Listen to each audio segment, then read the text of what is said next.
Hello, hello, hello, and welcome back to The 12. This is a show about the Women's Super League, aka the highest division of women's football in England. We're here to discuss all things WSL both on and off the field. Each week, we'll be breaking down games, showcasing stars, and highlighting important stories surrounding the game. My name is Deepti, and I'm here with my co hosts Marc and Thom Bomb. Unfortunately, Treb cannot join us today, but this week, it's about going to the market, and we're talking about the transfer market. It is January, it's January transfer time, and some of these WSL teams went shopping. And they went shopping for some big names, a couple of them. In fact, my two co hosts here have a lot to talk about today with some big names joining their teams. Do we want to start with the big ones? So should we get to this? Go on. Well, first, I'm gonna get this out the way. Marc, I was wrong. I was clearly very, very wrong. You asked me last week, is like, is City very active in the January transfer window? And I said no, as a general rule, not really. Like they'll send, last season was probably the biggest transfer market that they had just based off of volume because they signed 3 players. And like one of them has stuck essentially, but they were all younger players, and that was probably the biggest transfer window that they had since they brought over Sam Kerr and Rose Lavelle. But I said that I didn't see a repeat of that happening. Boy, was I incorrect. I think anytime that you can get a Brazilian on your squad, you should probably just do that. And so, especially a Brazilian entering their prime. Getting attacking midfielder or / forward Caroline Nicoli from North Carolina Courage, and they paid her a lot of money, like a lot of money to get her to sign on the dotted line, which wow, like I didn't. We'll talk about results for the week. You can tell that she's needed. We'll keep it like that. But that's a huge signing. Also, like I think in keeping with the theme of previous transfer windows, signing another young player in Emu Ayama, a Japanese U20 midfielder who recently won silver at the U20 Women's World Cup. That was the other signing in addition to Rebecca Knock. And so you have a player basically at all 3 levels of your squad that you brought in this transfer window, which is usually just offered for depth. That stated, sometimes you do need to go out and get a star, especially when you have stars that are going to be out for a while, like Lauren Hemp. I think Gareth said that Bunny's on her way back and might be available for the match at the weekend.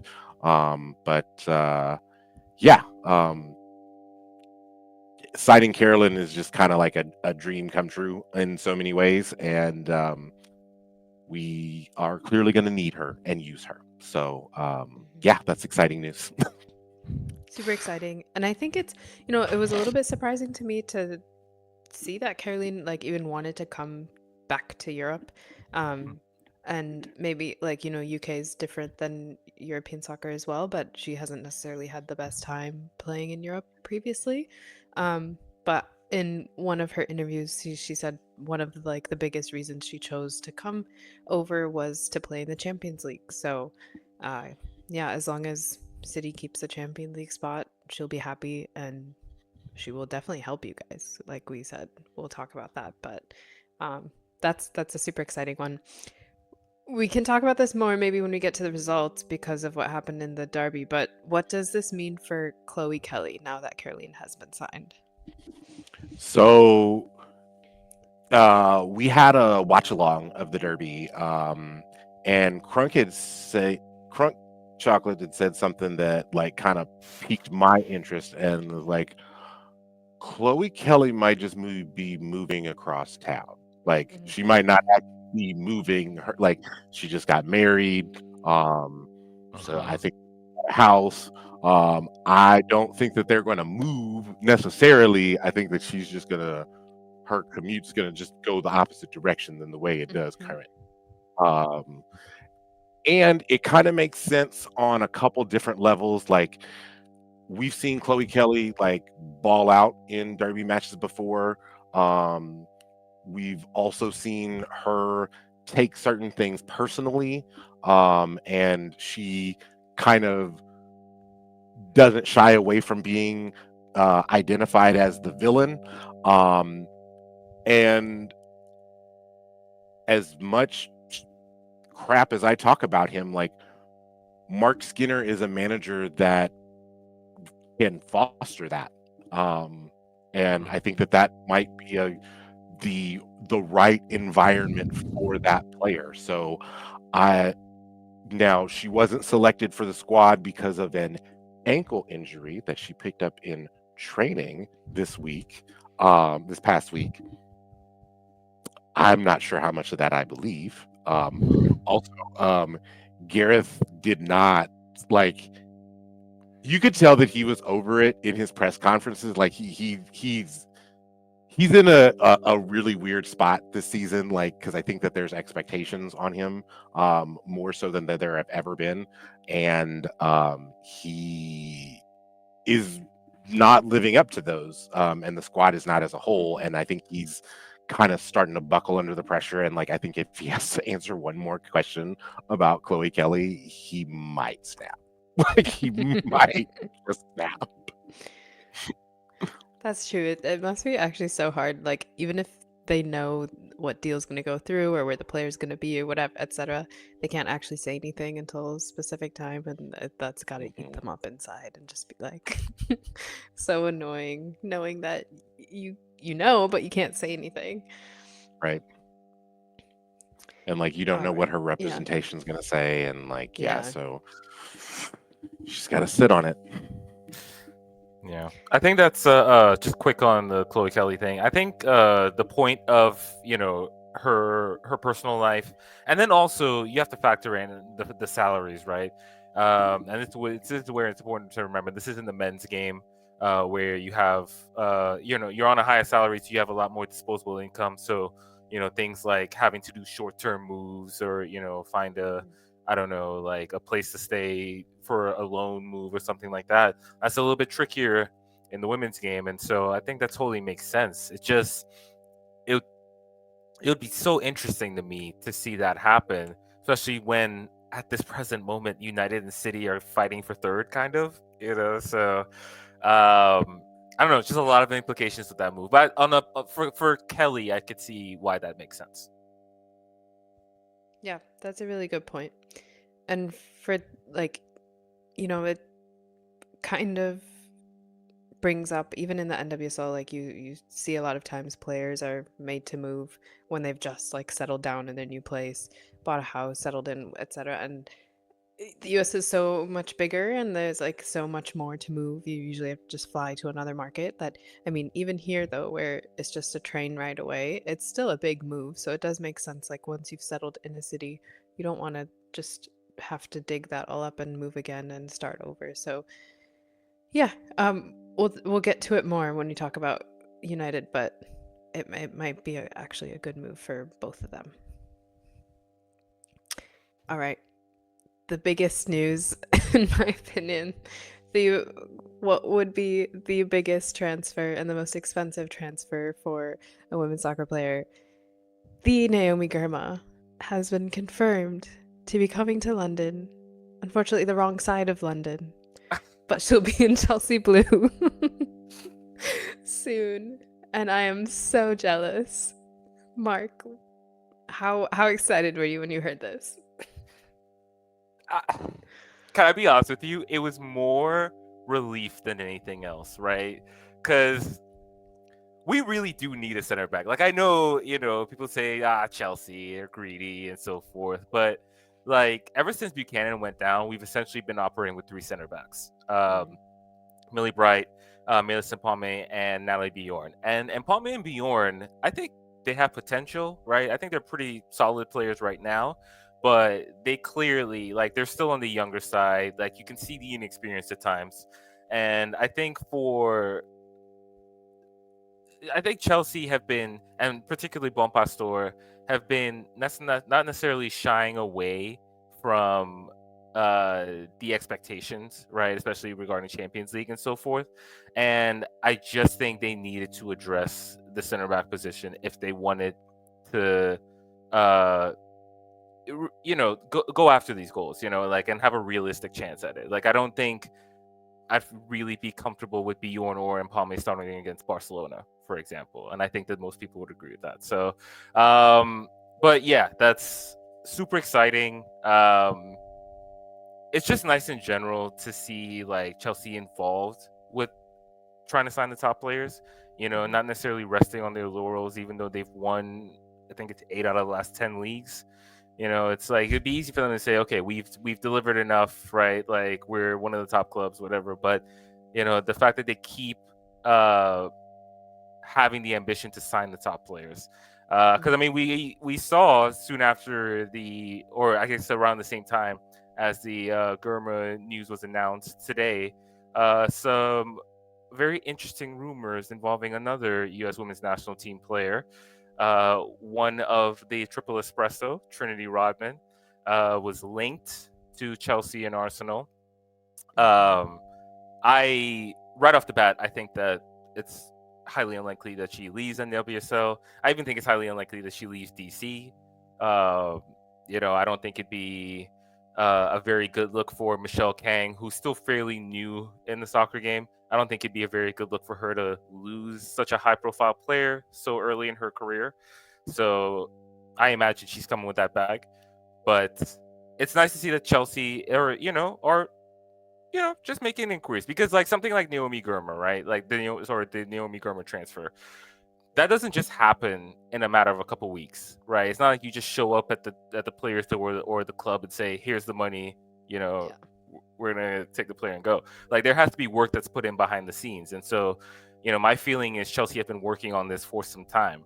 So when that initial news came out of Chelsea in the race with, I think it was Lyon and somebody else, it's like, okay, good, right? Like this is what I expect. Like, if we're gonna sign a center back anyway, which I think they would have needed to sign a center back this winter, you may as well go after one of the top players.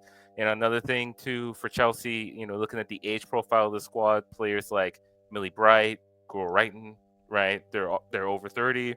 They're signed through. I think Bright has re-signed for until 2026. I think Gore Wrighton has an option in her contract that's probably going to be triggered again for the same thing. But like there could be some turnover, some like big players leaving in the next couple of years. So I think that's another reason why I like the Gurma transfer. Kind of future proofs Chelsea in that sense at that position. So can't hear you. I think that this move is so interesting for like a myriad of different reasons, right? Like, first of all, I don't like. Did you all have like the largest Woso transfer being a defender? Because I didn't. Like that really surprised me. It makes sense for Naomi Gurma, right? Like because we obviously like we have watched enough of her that it's like, okay, yeah, a player of Gerber's caliber is totally worth that price.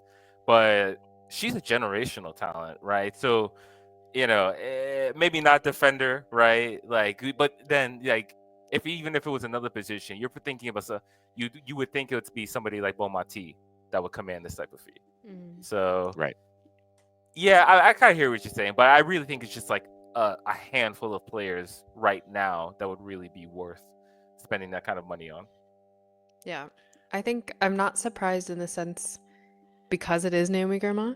If it was maybe like just the fact that it is a defender, yeah, that I think it's really cool. Everyone, like we talked about her Ballon d'Or like snub basically, and how they kind of focus on the strikers and the forwards, and sometimes midfielders. But having a defender like her, where you really can't ignore the talent and ignore the caliber, that brings like that the whole defender position also up on a like another level. And now everyone honestly will be like compared to this transfer, and everyone, she is, in my opinion, I think you guys would probably agree with me as well, but like she is the best female player right now in the world. And so I think, I don't know, I it's surprising that it like happened, I suppose, but it's not surprising because it is her, if that makes sense. Yes, yes. And I think that the like it wasn't until like I actually looked at Chelsea's depth chart, it was like, oh no, like they needed another defender bad, like real bad, like especially after Buchanan went down. And like I think that like just kind of sets the tone for next season when Khadijah Buchanan does come back. Like, oh, like I can have like two excellent center backs, or if I just if Sonia wants to get crazy and just play three at the back, and play, Millie, Naomi, and Khadijah together, that like that's um I Tell mean me that might more. be right. Mark's like, yes, yes, Go yeah, I ahead. love Yeah, it, I yeah. love it. um I um and I think that we can all agree that we wanted this move to happen because we did not want her to be playing under Jonas Eidevall in San Diego. Oh god. I can't even imagine. But yes, exactly. Just the whole San Diego project has, we don't want anybody to be a part of that, honestly. And so, yeah, glad she Yeah. got out of there, and glad she's getting that bag and everything that she deserves. I Even if think she signed with Arsenal or City, I'd be happy for her just Yeah. for that. yes. Yeah. I think I said at some point, it was like, if the price for playing Kiro is Naomi Girma moving from San Diego to Chelsea, I'll pay it because I don't want her to see her there. Like Yeah. I just don't. Um, Also, I think I saw some pretty interesting jokes on the skyline. It's like, well, what is San Diego going to do with $1.1 million? And several people responded like, pay some legal bills. I was like, Right. And they're not not wrong, wrong. not wrong. Right. Not Right. wrong. Well, Uh, Deepti, your squad also made a move. It wasn't necessarily player related, but it was still yeah. a rather big move. It was a big move. If you recall from our last episode, at the very end, I kind of dropped that um, Arsenal was going to announce who their full time coach, permanent coach, is going to be. And surprise, surprise, Miss Renee has taken the spot, as she deserves. And I think we've seen, Treb and I were both saying like we'd be happy with her. She has shown consistency and like how good she's been in taking over the team and kind of changing the way they play after Jonas left. Um, and I don't remember her streak right now, but she's won the last like 5 games or something in the last like 11 out of 12. I don't remember, something like that. So yeah, I'm happy with her to stay. There is always that like little bit of nerves and uncertainty where you're like, is it still like a new coach, like the interim coach boost? But we'll see. Like we've talked about, again, we know what happened with like Angel City and how that didn't really work out. But I think it's slightly different. This one feels a bit different. The players are like happier playing under her. Renee has proven in the past, being a head coach in other leagues, that she's able to win the league. It's not that she was only like Jonas 2.0 or like Jonas light kind of thing, which people are saying. I don't think it's that at all. And so I'm happy with that move.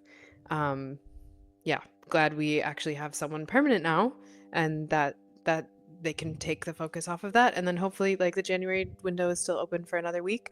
I would like to make at least one signing. I know Arsenal is also looking at NWSL players, and in that market, so maybe by next week we'll have somebody and we'll be able to see someone. So yeah, I What? think there's still, yeah, Sorry, I didn't mean to interrupt you. that's right. What's a position that you think Arsenal needs to address? Um, Honestly, I would say I would also be looking in like defender or yeah, center back or even like outside back. I think our midfield is really strong. Um, Maybe someone to like Kim Little still gets a lot of playing time, and she's like she's on the later end of her career, so maybe someone to come in and kind of play under her and like learn from her and then take over her spot. But otherwise, I think our midfield is probably our strongest point. And then we got like Kafaji in the front, and we have like Frida Manum and Rousseau and all them working together on the front line. So I really think, yeah, the defense. Um, and then obviously we got Daphne Van Domselaar. So we've kind of slowly built up the other positions, and now defender is kind of where we should focus on next if we want something in this window. Um, yeah. Yeah, I think that makes sense, and because I was just curious, because like looking at Arsenal squad, I really think there's no obvious weaknesses, Yeah. and then even if you look at the last couple transfer windows, like you were talking about, like Kafaji, Van Damselaar, Caldente, Hmm. going back to last January, Emily Fox, right? Like that's a pretty solid. Like those are four like pretty big contributors, and so it's Yeah. like I don't know, I feel like that's why I thought the Rodman rumors were intriguing, right? Because Mm.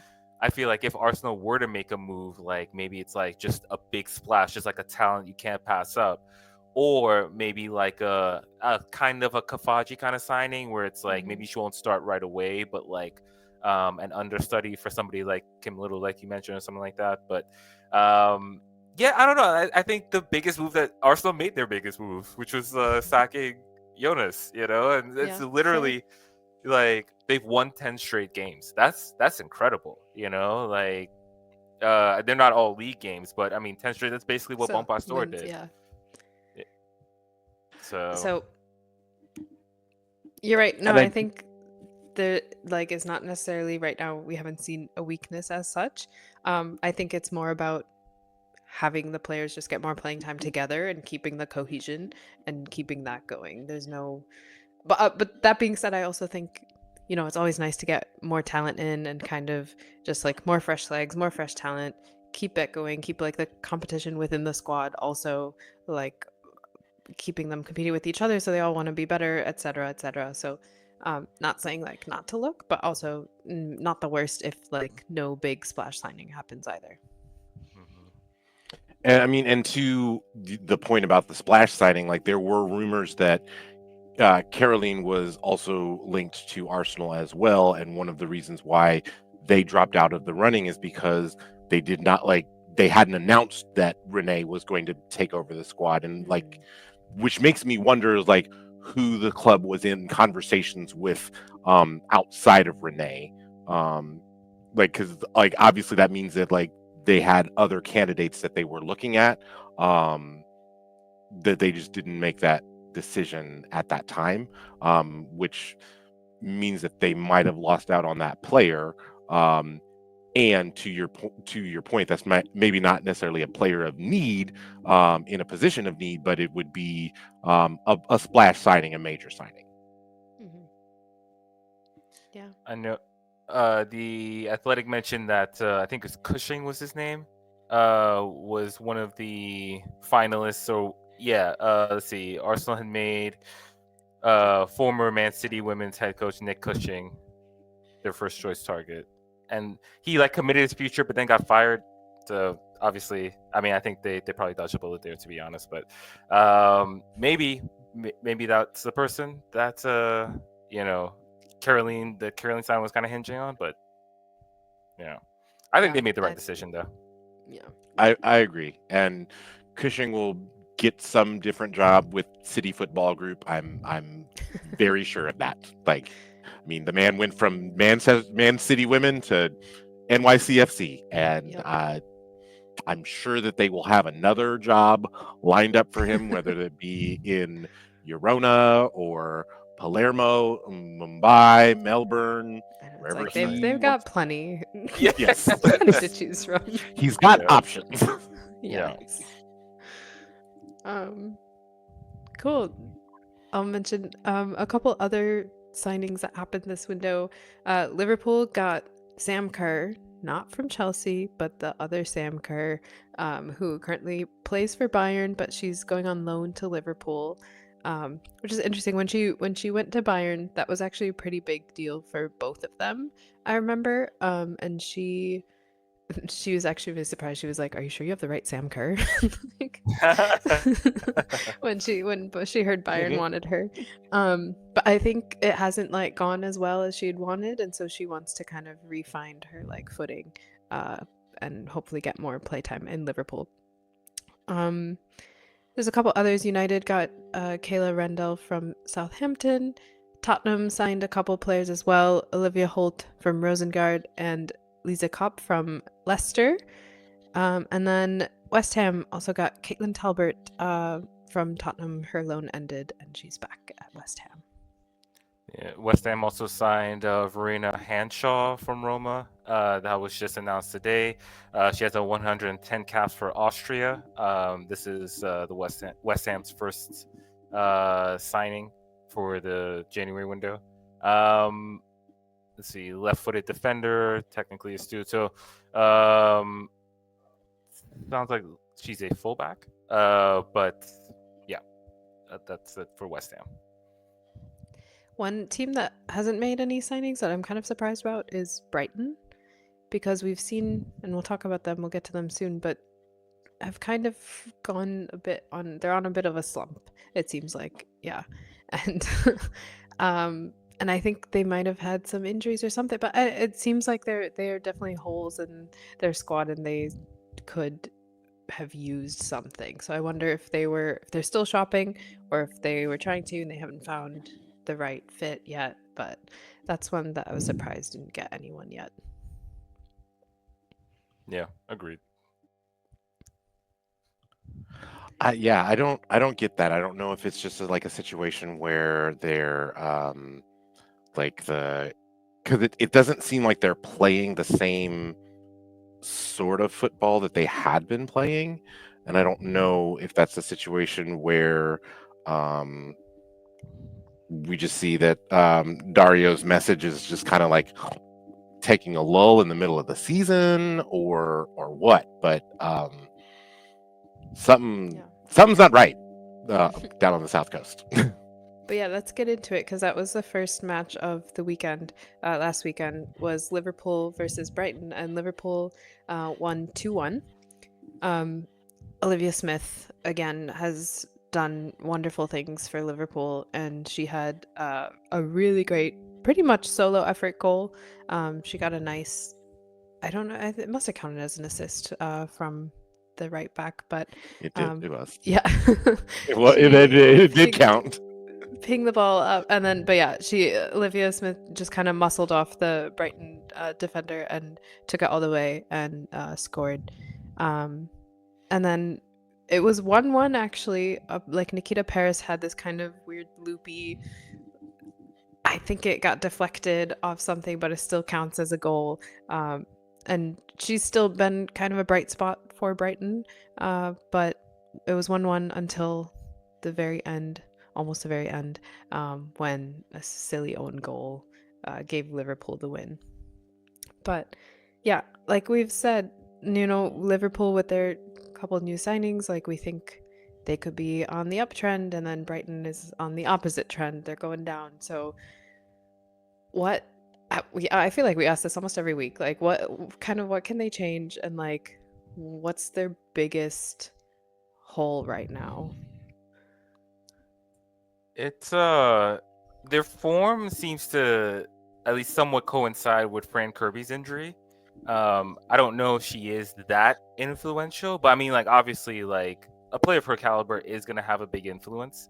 But it really seems like they're struggling without her in particular. Um, but I don't know. To be honest, it's I am a little bit confounded that they're doing as poorly as they are. I mean, the only win they've had in their last 6 fixtures was against Bristol City. It was a championship team. So, um, yeah, it feels. I feel like their season actually turned after that 5-0 loss to Arsenal. Since then, the results have been like real spotty. I don't know. Maybe they've been found out a little bit. If maybe the wear and tear of the season has kind of gotten to the squad a bit. Certainly, with the injuries, but yeah, I'm a little disappointed. I thought they might, hang in for like that top 3 race a little bit longer, but it seems like they're kind of regressing to the mean at this point. Yeah, I don't think that. I think that their midfield struggles a lot without Fran Kirby, and it's just like, and it's just simple stuff like connecting backline to frontline sort of thing. And you would think like with a player like Vicky Lozada, like you would be still be able to do that, but they're not like that. To me, that's where I see the biggest struggles. And I don't know, like I know we talked about that Olivia Smith goal, but um I watched that goal as it happened, then I watched the highlight back. Is like all I could think of was that Beyonce song "I'm a Grown Woman," like as she's like, because like that, like just the strength that she had to hold off the defender to get that shot off, like for like 30 yards. She fought that defender off for like 30 yards into the box to get the shot off, and it was a great shot. That to me was quite impressive. Although, and then I always like the like little games within the game sort of thing. When Dario put in Madison Haley,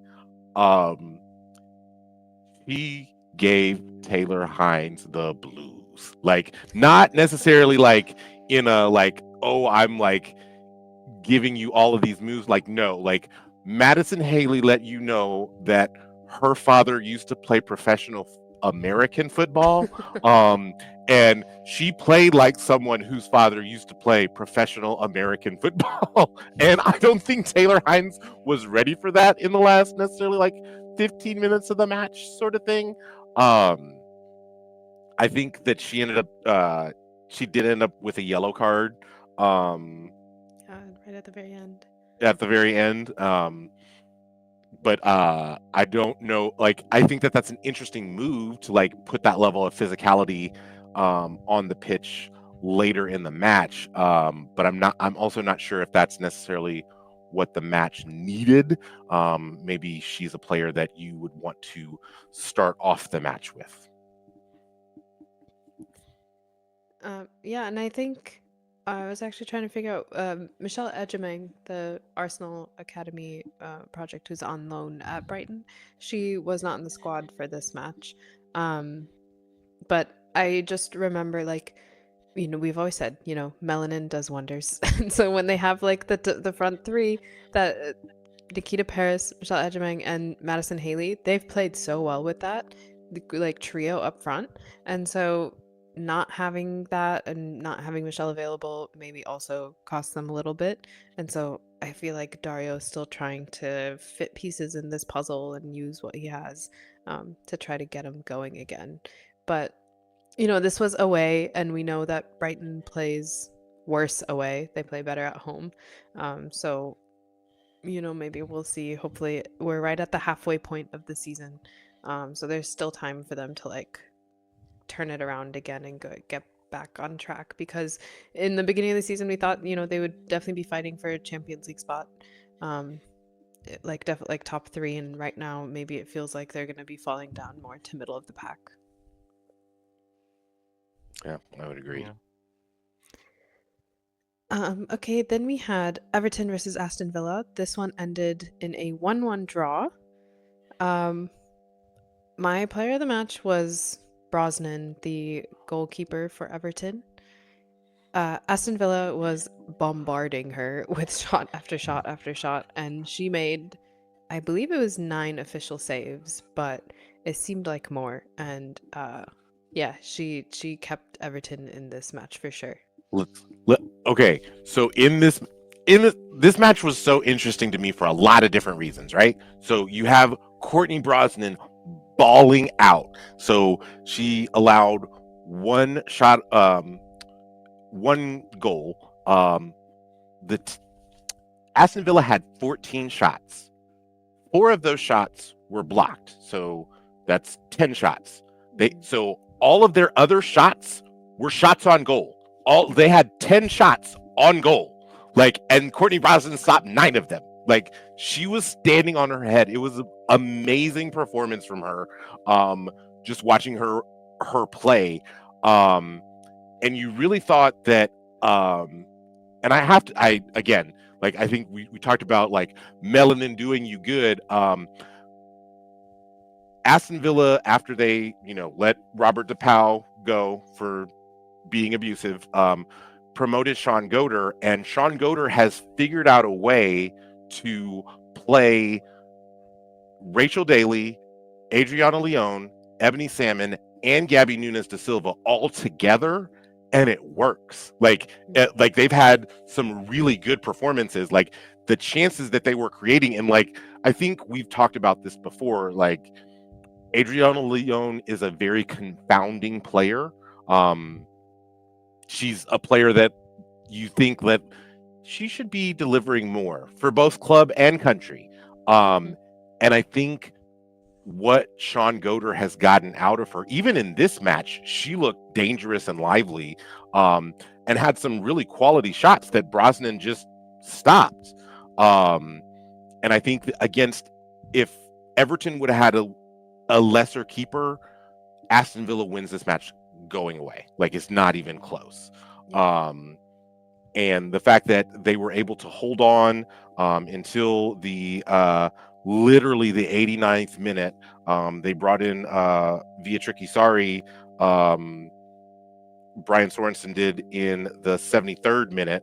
And then, like, at the 89th minute, she scores a beautiful goal, on a rocket type shot, to equalize the match. And I think that based off of Courtney Brosnan's performance alone, Everton got the point that they deserved. It was like, it was a match where you felt like, in watching it, like, you could see that both teams played well enough to win in some ways, and there was also something that was holding them back from winning. I think in Aston Villa's case, it was just Courtney Brosnan being on one, and having 9 saves in a match. I haven't looked up the numbers, but I would imagine that probably vaults her up the ranking for Golden Gloves. Just like, anytime you stop nine shots, like, that's pretty impressive night. And this was my my spotlight match, and I came away really impressed with both clubs. I think that you kind of see Everton trying to turn a corner and get out of that glut of relegation, and you also see Aston Villa trying to do the same thing with a new manager. They are even on points right now. They are both sitting 8 and 9 in the table, with Aston Villa sitting at 8 because of a +4 goal differential on Everton. But I think that this match delivered everything that I was hoping that it would. Yeah, I think you're right about, even if either team won, you would think that either team would have deserved to win based on those performances. So a draw is actually like the best outcome, just based on the performance for each team and different players. But you mentioned Sean Goder, and he was just the interim coach.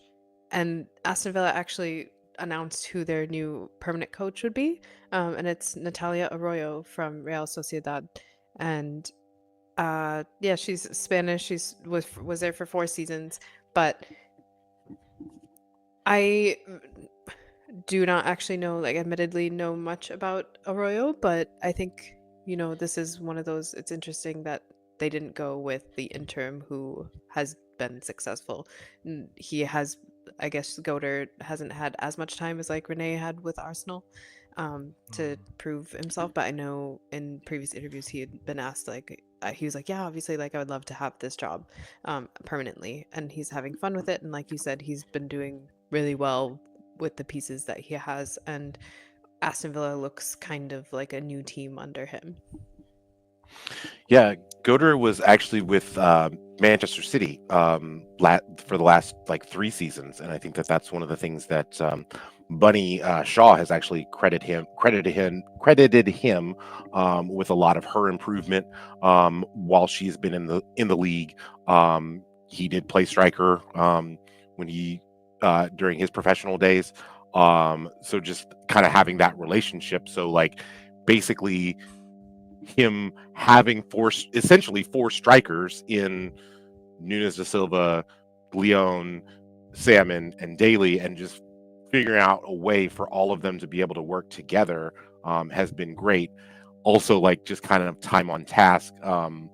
You wonder if had he been at Aston Villa for maybe a season more, if he would have maybe gotten more of a consideration for the permanent job.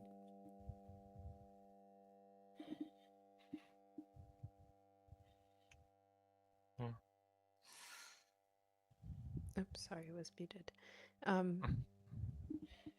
But yeah, I think, like, again, you said it's both of the teams are on trending upwards, and it's good, and they're getting out of that relegation zone. So I think that, yeah, they're 5 points clear right now. Next, we had Spurs versus Leicester. Tottenham won 1-0 at home, and it was a very, very early own goal that made all the difference. Yeah, this match, Yeah, it was it. okay. Mark, go ahead. Yeah. No, well, so yeah, we had that early own goal. Neildon, the left back for Tottenham, plays the ball in, and I honestly think the defender probably could have done better in dealing with it. Looks like it's just like one of those things that, like, if you ever play pickup, it's probably happened to you, but like you go to strike the ball with one foot and it comes off the other foot instead. Um, Ball's not quite where you expect it to be. It looked like that's basically what happened.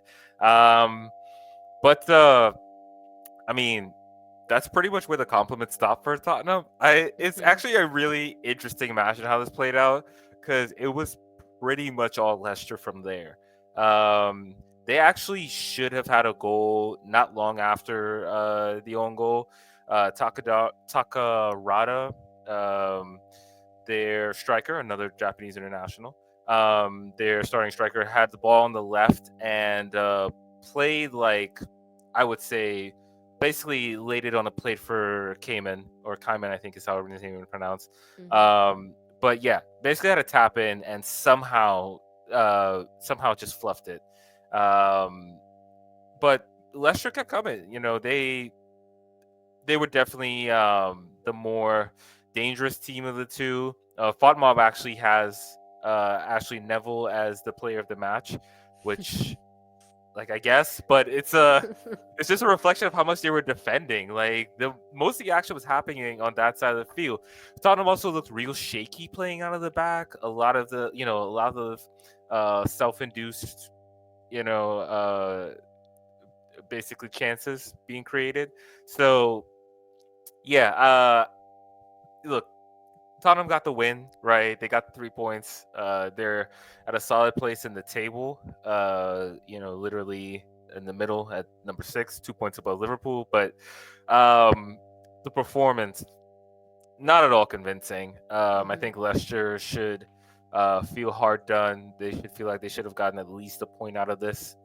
And for them, that's let's see. I think they've lost their last 5 in the league, or lost 5. I think, yeah, lost 5 out of their last 6 in the league. Their only non-loss was that draw against Chelsea. Just still don't understand how that happened, but no, but yeah, it's tough for Leicester. I mean, they're fully in the relegation race. You're starting to.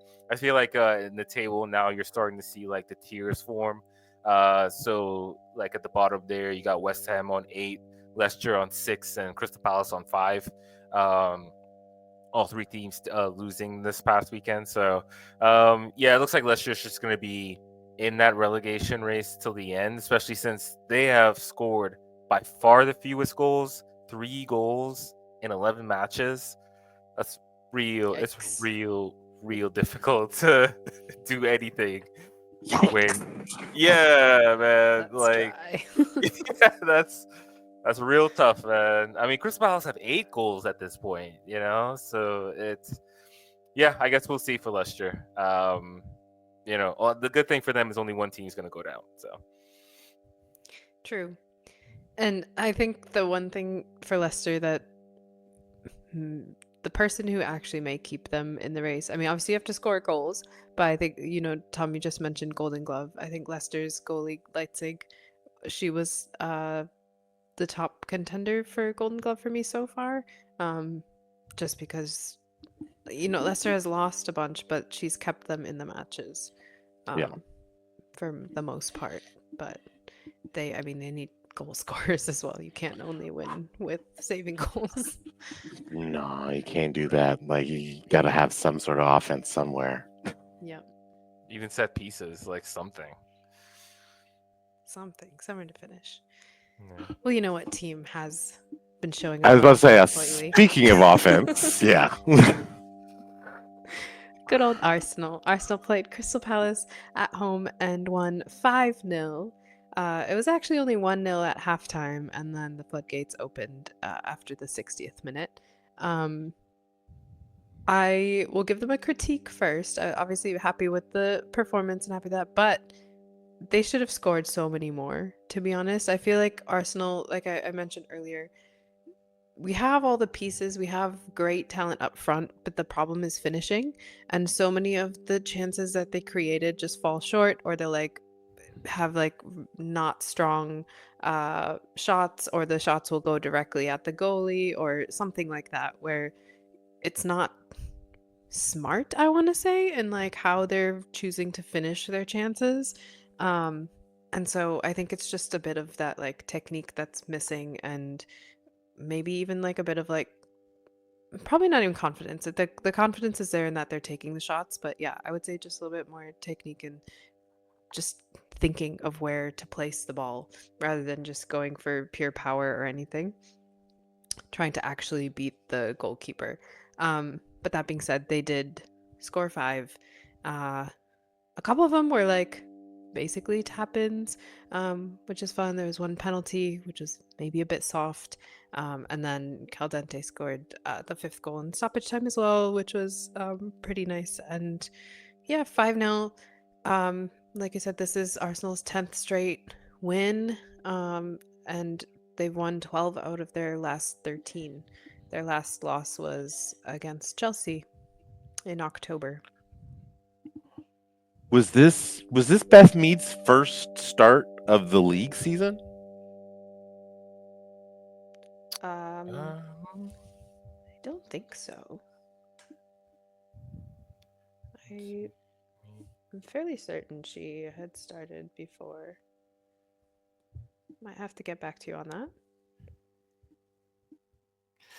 Oh no, she had started against Liverpool. Because I know, kind of to start out the season, she was not. Because she was injured, so she wasn't starting. Yeah, she started a few. She started against Villa before the break. Started against Liverpool. Yeah. Oh, she started against Chelsea. Yeah. So she's had a few starts. Okay. But, because when you're talking about not being clinical finishing, and I was thinking well, I would think that Mead would be an upgrade over Ford for that particular area. Ford might be a better forward that would track back for Creator. or a creator, or like someone will give you more of a work rate than Beth Mead would. But I would think that she would. So it was just interesting for you to say, to give the critique that you did, I guess. Yeah. To be fair, the goal that she did score was like the most clinically finished of the ones that we did score. So, um, yeah, she has like probably some of the best finishing skills of our like front line, but I think just in general, that's what Arsenal needs to work on is just they got past their hump of not shooting and now they're shooting a lot, but now it's like okay, next step. Just Hmm. like yeah, Get it be on more frame. clinical with it. Yeah, exactly. Um Also, just want to shout out to Mario's when she took her penalty, it was really funny. Her like run up is not even a run up, it's just a walk up. Like she takes a couple steps and then just goes for it. And I love that. And we I think in our like group chat too, we're like, get rid of the stutter step. No, we hate the stutter step. It's It's so Yeah. so, like bad. the finish. And like I don't know I don't actually know of any women players that do a stutter. And so for that, I'm very grateful. And it was so nice. Just Mario was so cool and calm with it. And she just placed it right bottom corner. The goalkeeper didn't even move. And it was, yeah, blink and it was done. Hmm. Yeah. Yeah. Another team that scored 5 this weekend was Chelsea. Also beat their opponent 5-0. They were playing at West Ham at good old Chigwell. And yeah, this one, honestly, theme of this one was screamers galore. Every goal was like pretty great. Yeah, yeah. So before getting into the goals, I thought the lineup itself, there were a couple things that caught my eye. So I kind of mentioned before that Google Wright has played pretty much every match. And now, for the first time, we have both Neem Charles and Sandy Baltimore available. And just a reminder, Sandy Baltimore, summer 2024 transfer. Um, she has mainly been a left winger in her career, but she's been playing a lot of left back for Chelsea.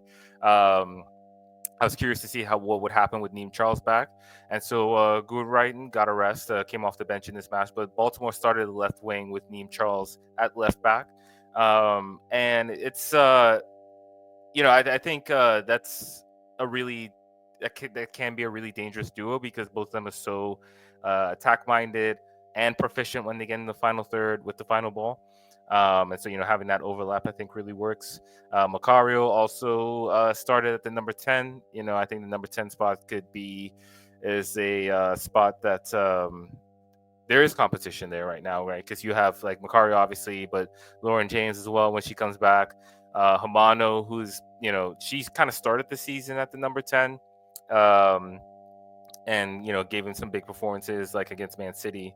So it'd be interesting to see how that is going forward. But yeah, lots of fun goals. Macario at the first one, kind of that sort of give and go. I mean, like the touch to the outside to set it up, and then Hmm. getting the ball back. Just left-footed on a half volley, like into the side netting. Like you can't make that up. Like that's just if that happened to me in FIFA, I would throw the controller. Like that's um but yeah, that's really it. On all seriousness though, it's good to see Macario getting back to her best. It's Yeah. been a lot of talk about when Sam Kerr or maybe me official come back, but for me, I think getting Macario back at her best is like that's going to be one of the keys to the season going forward. Um, yeah, Baltimore had a great goal. Beaver Jones had a Hmm. phenomenal goal.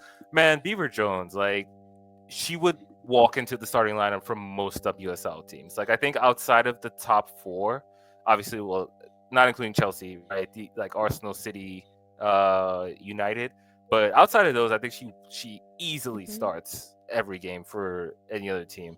Um, and let's see, who else? What's the other? Oh, Cuthbert. Yeah, Cuthbert scored a nice goal too. Um, after I think it was Nushkin who supplied. Was it Nushkin? Uh, no, Natalie Bjorn. That's It's right. Yeah, Bjorn, yeah. yeah. She won the ball back in the West Ham's half, and so seeing the center back, in the opponent's half, doing that aggressive pressing, which we've seen Chelsea do against the smaller teams, for lack of a better word, the teams they feel more comfortable possessing against. So yeah, all in all, good performance. They're able to use all 5 subs. So like Jean Francois, Ashley Lawrence, Cannerid got playing time. Cannerid actually didn't start. I think she's coming off an injury, but also she's been a little bit rusty in the goals contribution department. She has like one since the end of October for club and country. So um after the start she's had to the season, kind of interesting to see. And she's still, like, from what I can tell, like, she's still playing well. She still makes contributions, but she's also, like, definitely missed some chances from in front of goals. She could have scored it versus West Ham. But overall, pretty solid performance. Just a continuation of what we saw last week versus who was that we played? I don't think it wasn't Durham. It was somebody else. I can't remember right now. Championship team. But yeah, like I said, it's good to see. Like, I also think, it's Charlton. That's right. I also think that you definitely saw some fatigue going into the winter break, and since then they just look rejuvenated. That Portuguese sun, I think, did wonders for them. So but yeah, it's feeling good about the team going forward for sure. To your point about Beaver Jones, she is second in the league in goals per 90 at 0.91. Bunny is leading the league at 1.16, but so much of that is the fact that she's been hurt for the last few matches. So Right. and she still leads the league in goals scored at 9. Yeah, it's kind of crazy. Okay. Like, what? Because I mean, like, she missed time, but whenever she plays, she's effective. It's like she comes back, and it's like she didn't need to kick off the rust or anything. Which is good news, because City has put themselves in a hole based off of the results at the Etihad. I need y'all to let me just crash out for a second, because Go for it. The floor is yours. Man City played the Manchester Derby at the Etihad on Sunday. Big match. Honoring it was the first match at the Etihad since Tony Book had passed away, club legend, first since Dennis Laws had passed away, who played for both United and for City. So it was big match, big energy. You're hoping that the big crowd kind of gets you set right, and 15 minutes into the match, or like 12 minutes into the match, like, you just kind of see, like, it doesn't look like there's a lot of buy-in from the players, and like, it doesn't look like everyone is clicked in mentally. And then Ella Toon scores, and it's like, okay, what the hell's happening? Like, okay, like, they United probably deserved that first goal, based off of, like, run of play. You get it back, you're thinking, okay, we're gonna get this back, and then, like,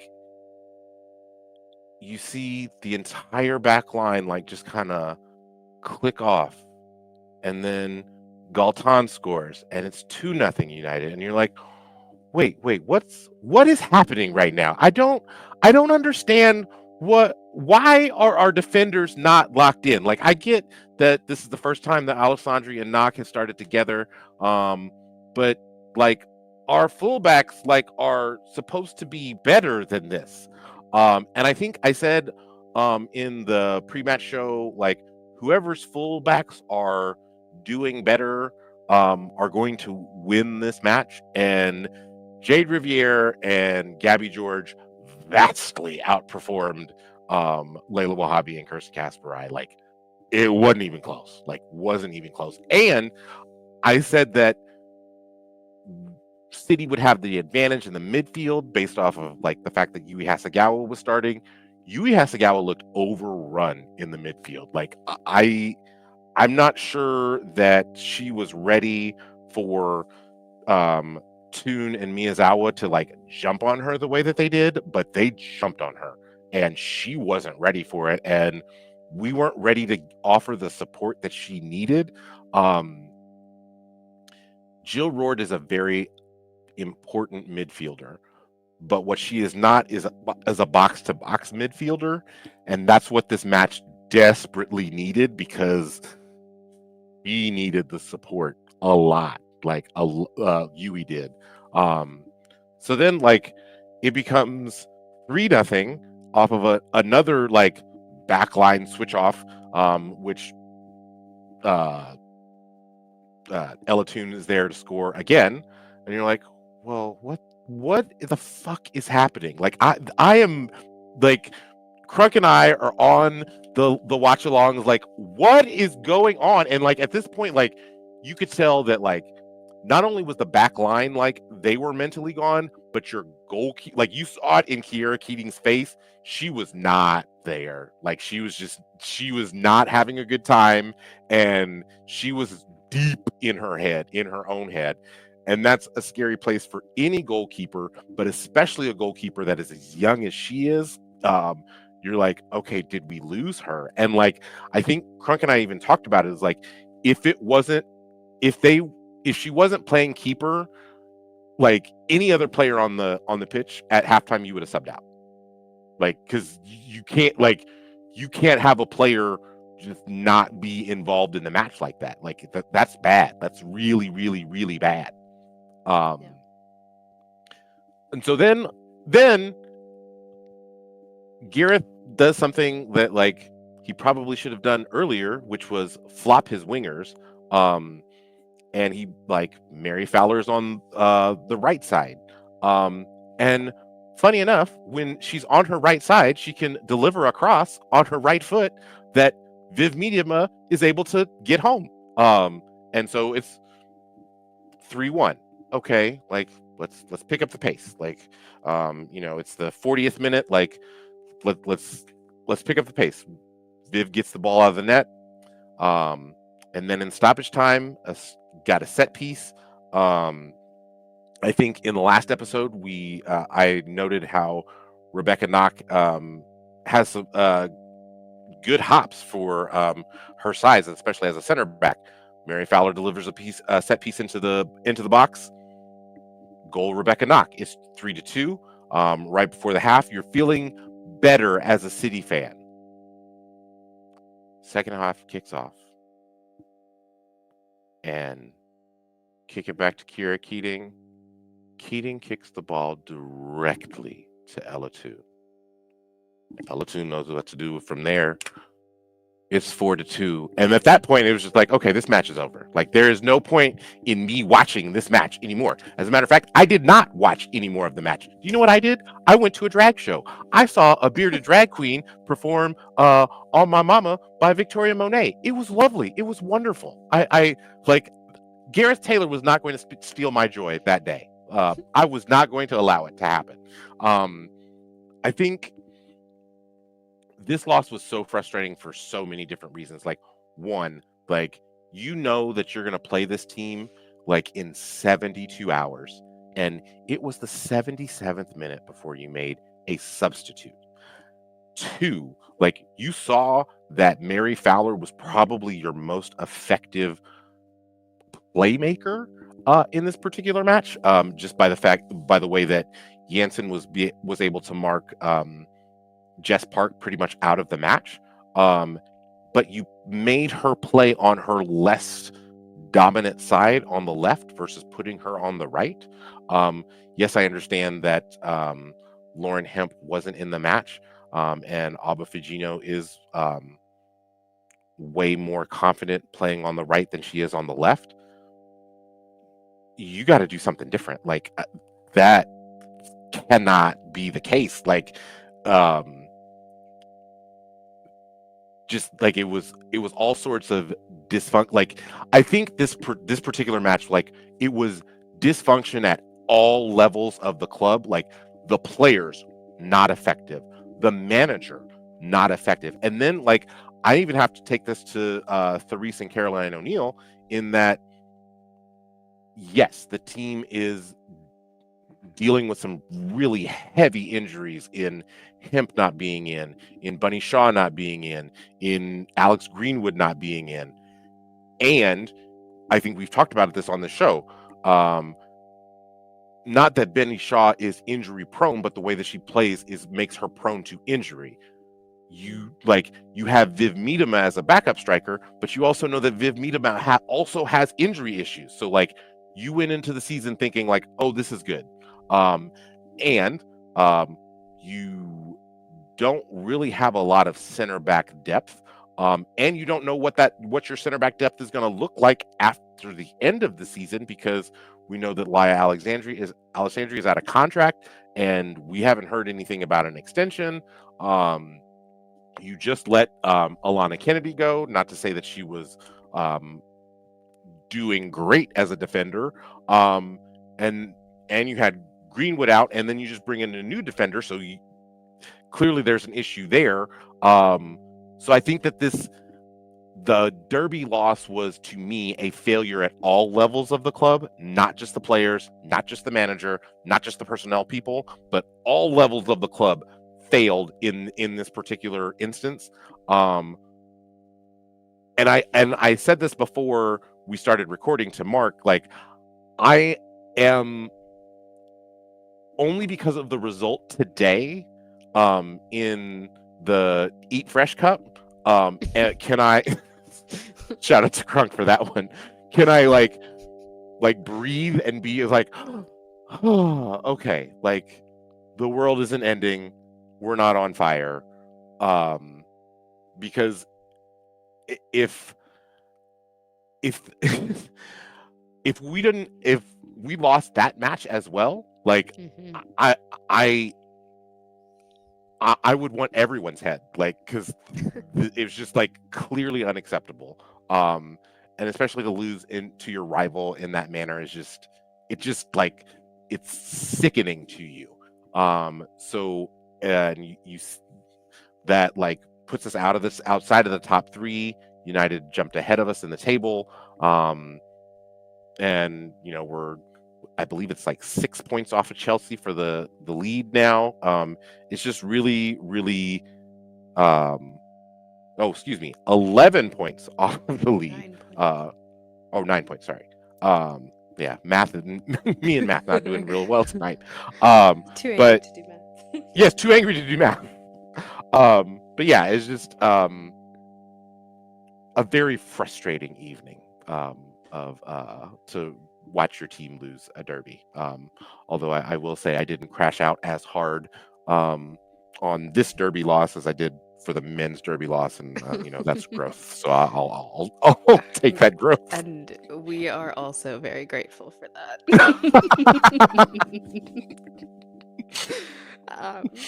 But no, I get it.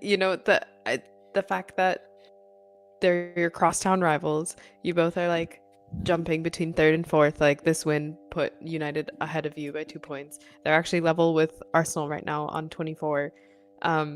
Yeah, that must sting extra hard, knowing that it's like so close and that every win counts, and that especially the one against them makes such a difference. So I did want to say Ella Toon, she got a hat trick, and this was her first 3 goals of the season. Like, the last time she scored in a league game, or rather of the league season, last time she scored in a league game, I believe, was last April. So it'd been a while for her to score in the league, and she got 3 of them. Yeah, she was really good. But then I also think besides her, Fallon really like she made, you know, Man City had what like almost 75% possession or something and like 20 shots or something more than 20 shots. And so I think Fallon had like over 5 saves that also, and they were good ones too. Like City could have scored more, could have had more, but she definitely kept them at bay a bit. I definitely remember that one she made low to her right. That was a nearly point blank. Yeah, I mean, I think Founds has a pretty good shout of being the best keeper in the league. Um, even though this is only her first year starting in the league anyway. But yeah, I think Man, you definitely have a gem there. But Thom, you mentioned United's like tactics versus Hasagawa. We saw something, I guess, similar when y'all played Chelsea, where Hamano, like her main job, basically was to take Hasagawa out of the game. Do you think this is something that teams are keying on? Do you think that's like a major, I guess, a go-to for how to beat City? Yes, and that's what makes this past match, like today's match, so frustrating. In that, Gareth played a double pivot in putting both Hasagawa and Blinkhilde Brown at so like you so then United didn't know how to press Yui because there was always an outlet with Blinkhilde Brown right there. So I'm wondering if that was like just an adjustment as far as tactics, or is this an issue of rest? I am hoping that it is the former and not the latter, because it does look like the team did play better with having both players to outlet to. And I think that's going to be really important, especially when you're breaking in a brand new center back, just to make sure that she has other options, particularly with as high as City likes to play their outside backs in Wahhabi and Kasparai. You're going to need that support in the center of the park. So I think yes, that is a key is something that you can key in on, and I think that there is an appropriate counter for that in playing Blinkhilde Brown alongside her. Now that stated, when you do that, that means that either Park or Roard does not play, and I do wonder like what you do about missing that creativity, because truly Blinkhilde Brown is like currently like the only, I wouldn't say the only, but Blinkhilde Brown is the prototypical box-to-box midfielder. Yui has played it before. She played it when she was playing for West Ham. She does that for country in playing box-to-box. But for club, she mainly plays as a defensive midfielder. But it seems like, oh, she's going to need some help. And I wonder, having that counter, how that's necessarily going to work with her in a double pivot. And another counterpoint, I think something that was different between the weekend match versus today's match is Ella Toon didn't start today. And I have noticed anytime Toon and Miyazawa play together, United is just on another one. Like one of the matches I went to was United at Brighton, and that was like such a big point of the match, was those two playing off each other, and United played so well. And so I think anytime that Skinner can get both of them on the field at the same time, he should be kind of playing both, and that is a very strong like midfield to forward line partnership. Yeah, I would agree with that. And I honestly thought that, like, and I guess we should just jump into the League's Cups matches that were played today. I think the Subway footlong Eat Fresh League Cup. Cold Cut Combo Cup. Cold cut Capo Cup. Yes. I thought that was the my thought was that as well as Grace Clinton has played all season, like she didn't really play in the league match, so like now we're gonna put her together, put her in the tournament, and it's gonna be, or we're gonna see her in the tournament, and United is gonna hit another level, and I didn't really see that, which was kind of surprising to me. City was able to notch a 2-1 win. It was kind of a nervy win. Coombs got the first goal in the 12th minute, which was a really like well deserved and well played goal.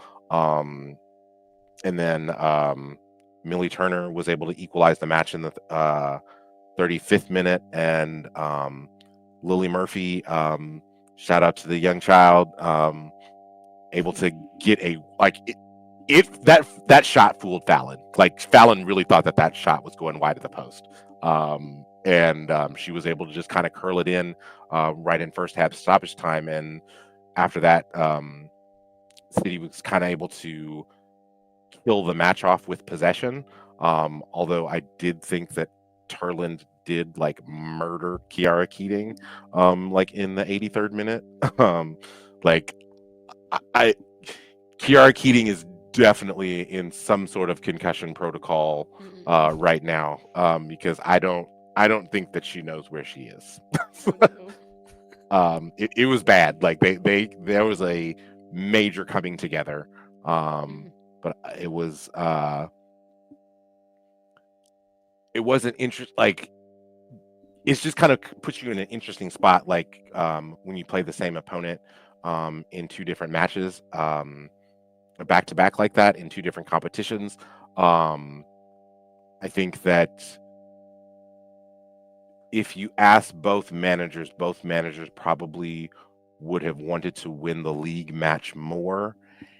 And I think it's important for Gareth this season to put some sort of silverware in the trophy case, and even that if that is just a league's cup, I think he'll take it.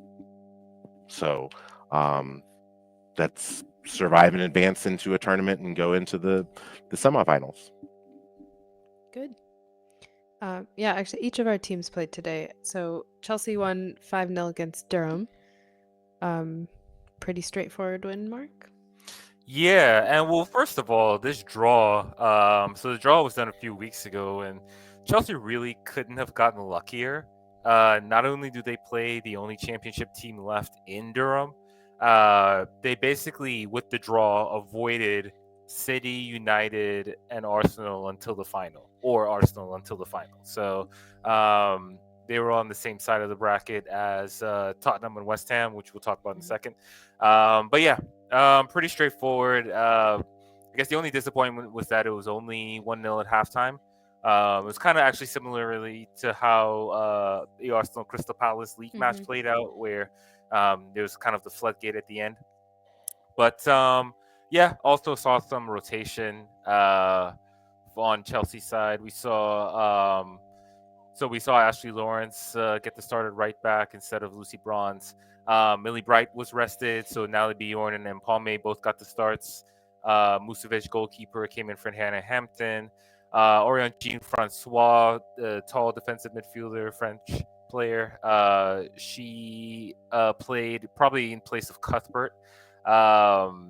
Wrighton and Kennerid came back into the lineup alongside Hamano, and actually Beaver Jones retained her place. She was played as striker as Myra Ramirez was given a rest. So, good rotation. I thought Jean-Francois impressed me today in particular. She had a really nice goal. Just like a long distance rocket to the top left corner. But in terms of like her midfielding, I like her a lot. I like her physicality. I think she's very good at like playing that first pass after you turn over the ball. So I think like especially when you win the ball in the opponent's half, I think she's very adept at like finding just finding a quick first pass to start the attack. Um, and I thought she did that very well today. Um, Beaver Jones, just kind of raving about her. One of the things I really like about her is how versatile she is, because she can really play on either wing or striker. I don't think she's played at number 10, but I think she could play through the middle. But she's just, yeah, really solid player. She actually opened the scoring, across that kind of took a deflection, so it kind of looped in towards her, and she uh, uh, put what I thought was a smart header on there. Um, but yeah, like you said, pretty straightforward overall. I don't know if there's any individual. I thought Empalme was actually pretty good at center back as well.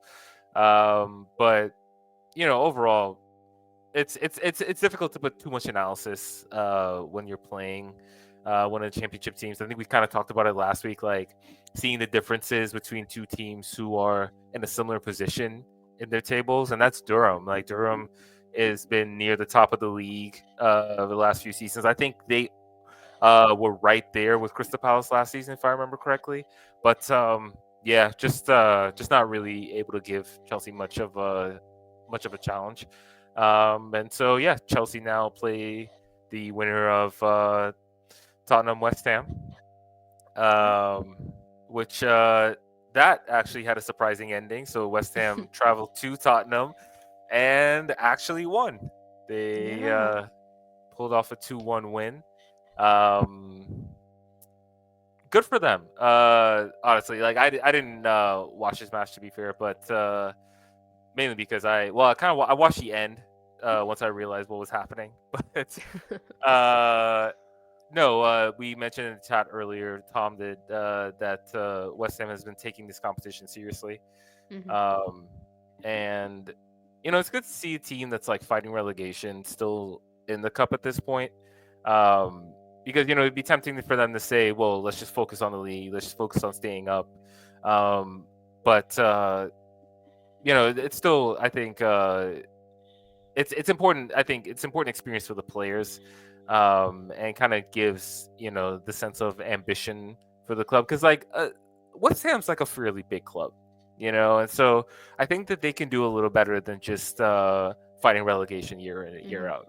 So maybe this is a step in the right direction. So, but Yeah.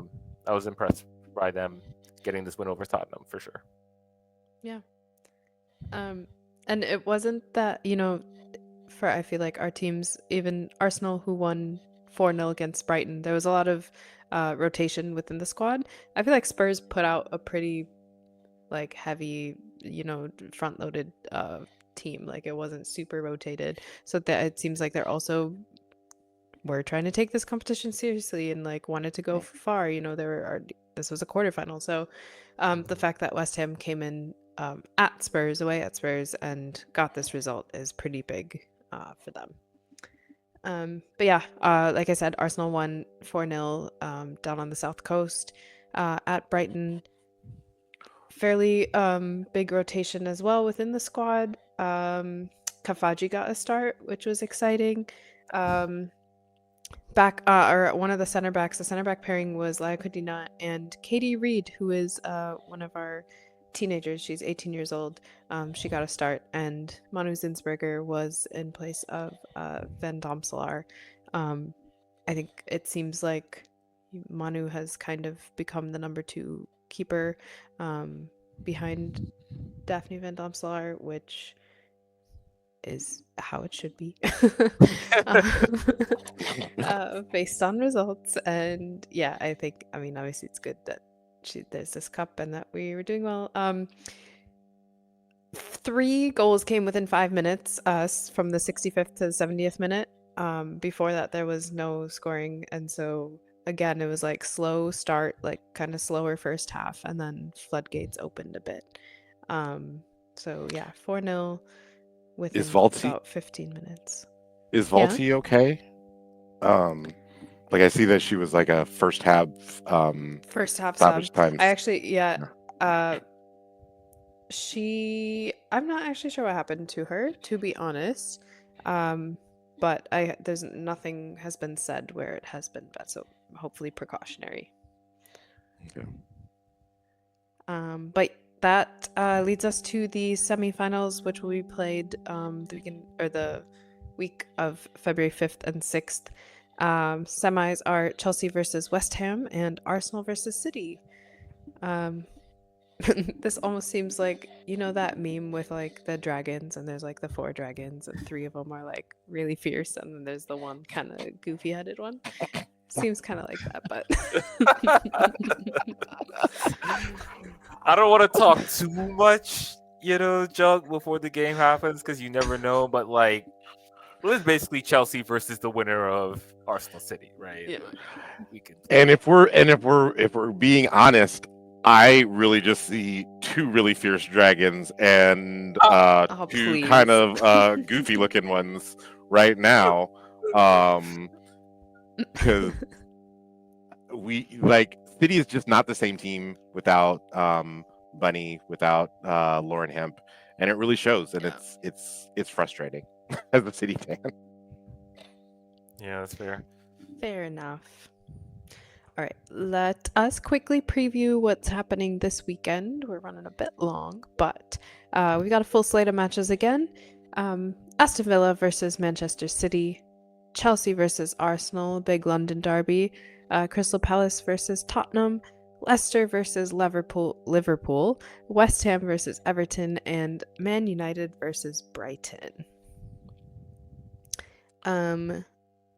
Besides the big London derby, which I will be attending. Ooh. I'm very excited for that. Is it at Yes. Stamford Bridge or is it at King's It Meadow? is at Stamford Bridge. Unfortunately, I think the tickets that I got through a friend of a friend are in Chelsea supporter section, so I will be hiding my Arsenal scarf. But I have I now wear like the same thing to every Arsenal game that I go to because it has proven to be good, and I am a little bit stitious, if not superstitious. So Fair. I still have to wear it, but I'll hide it. You know what? I'm kind of looking forward to Palace versus Spurs because, you know, Spurs are coming off kind of a rough loss. They had like an awkward win against Leicester, which Mark had said that, you know, maybe they didn't necessarily deserve to win. So, and then we know Palace can be a bit feisty and play well if on the day of. You don't really know which Palace you're going to get, but that one could be exciting and closer than you may think initially. Yeah, I agree. Especially with it being a London derby. Yeah. Yeah, another London derby, true. How about you guys? So you go ahead. I think we've gotten to the point of the season where we're now starting to see reverse fixtures happen. Yes. And so like the Brighton hosting United was kind of like when you started to take United seriously, at least that to me. And so now you have this United team who's hot in league play versus a team in Brighton whose form has completely fallen off, going to Lehigh Sports Village. So I think that's kind of a matchup to watch. We already announced or show that United's on 24 points in 3rd place. Brighton's a distant 5th at 17. If Brighton really wants to make the noise that they want to break into that Champions League spot, this is a match that they're going to need to get a result in. So obviously this will be the match that I'll look in on outside of the Saturday match where City goes to Villa Park. They are actually playing that at Villa Park in Birmingham against Aston Villa. Oh, nice. Nice. For me, I'm looking at that Leicester Liverpool match. You have Leicester's hosting, and as we talked about before, they're fully in the relegation race as of now. Only 1 point off the top. Will they take their I would say, good performance into the Liverpool match. Will they actually finish their chances this time around, or was the result too deflating? And I mean, for Liverpool, coming off I would say a pretty decent win against Brighton, but then at the same time with them going on the road and just generally being inconsistent, like I think there's a lot of possibilities in terms of how that match could play out. And so yeah, I think that one could be a lot of fun. Also, we'll say real quick about the big London derby, Chelsea Arsenal. If Chelsea don't lose, they might lock up the title. Like I think they could seal it if they get even just a draw. Because yeah, like 7 points with only 10, being up 7 points with only 10 matches remaining, it's just difficult. I think to not necessarily that other teams can't catch Chelsea, but to see, to imagine dropping points on 3 occasions out of 10. And like Thom mentioned, like we're at the rematch stage, so Sonya's seen all these teams at least once now. I think for the sake of the title race, this is probably a must-win for Arsenal. Yeah, that's a really good point. Yeah. Like we said, like the season is actually really short, and like you don't expect Chelsea to ever drop points, and certainly not 3 times in like the latter half of the season. Right. So I think you're right. It's win or just go for Champions League at that point. Also, the Leicester Liverpool match is going to be played at King Power Stadium, so another one at the big stadium. Oh, love that. Which we love to see. All right, folks. Any last thoughts? It's kind of getting to be squeaky bum time. I mean, I think at this point, like all 4 of us are kind of like looking at like, okay, when were we going to have this UWCL draw so that we figure out who our opponents are for that competition. And I think that like the only way that Chelsea can win this match coming up and still lose the league would be if they were set up with a very harsh Champions League draw, and even then that doesn't necessarily seem likely, I guess. Yeah. I mean, we can get into the draw a little more in another episode. I will say, like, of the teams that finished second, no, with all due respect to City, none of them like necessarily scare me. Like, not to the point where I'm like, oh, like, okay, if City were healthy, they could knock Chelsea out for sure. But I feel like Chelsea should be able to handle City. You know, especially without Bunny. Right, right, and seeing what Bonpastor's tactics were in the first matchup against City, I don't know, I just feel confident. Like I was actually pretty glad to see Arsenal win their group, because I think I'd rather try to tussle with Bayern than Arsenal. Bayern, right? Yeah. So. Because Bayern is a very high variance team. Like they are. That's like, true. but they beat you guys and then like turned immediately around and lost to Wolfsburg, who is having a crap season. So yeah. Yeah. Very fair. Also, this draw should have happened already. The fact that we have to wait a couple weeks. Another couple weeks. February 7th is when the draw will be held. And then that's only giving fans like 6 weeks to actually plan for those fixtures. Yeah, Tom Gary mentioned that in the tweet, and he's so right. Like this draw could have easily happened already. Yeah, true. Is there a rule about where a team can't play a team in the same league, or not for this round? Okay. Not for this round. Okay, so the City Chelsea could definitely happen. City Arsenal could happen. Or a City Arsenal, yeah. That's true. City Arsenal could happen. We could be slated for 3 City Arsenal in like a very short period of time. Oh, that'd be so much fun. Between the league for you. And, yeah. I think I'm a bit more scared of even a beat up City than Marc is with John. So, but all right.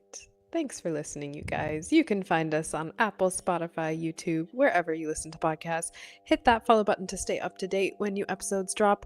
Leave a rating and review if you can. We'd love to hear your feedback. There are 12 teams, 6 matches, 4 hosts. We love you, Treb. You are listening to The 12. Have a good week, and we will see you next week.